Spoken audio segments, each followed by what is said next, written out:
Hey there, Oscalo family! Today, we're diving into a topic that many of us find ourselves facing at some point, dealing with those hefty SARS debts.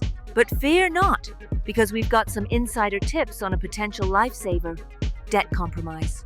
So picture this.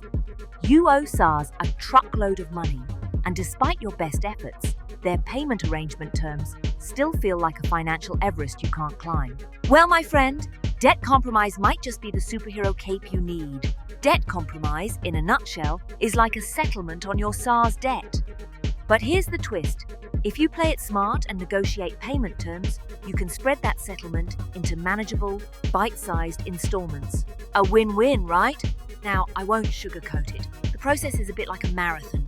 You need to prove that you're genuinely unable to pay, and that means gathering a ton of supporting documents. But hey, if it saves you some cash, it's worth the paperwork hustle. But hold your horses. Debt compromise isn't a magical potion for everyone.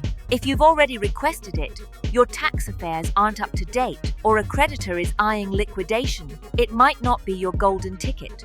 Now, let's get down to business. Make sure all your tax returns are submitted.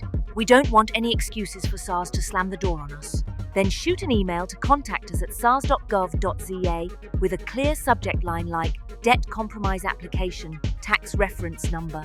Be specific in the email. Lay out your intentions. Mention the amount owed.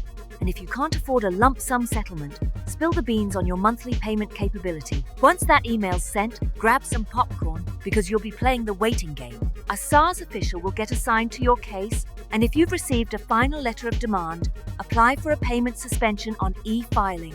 When in communication with the SARS official, remember, be nice and polite. It goes a long way. They'll draft up the agreement, so read it carefully. This is a binding contract, and breaking it has consequences. A couple of crucial things to note once you have that agreement. Do not lie. If you misstate facts, SARS can reinstate the full debt immediately. And whatever you do, don't drop the ball on your obligations listed in the compromise agreement. If you found this video helpful, don't forget to hit that like button, subscribe for more financial wisdom, and ring that notification bell. Until next time, stay financially savvy, Oscalo family.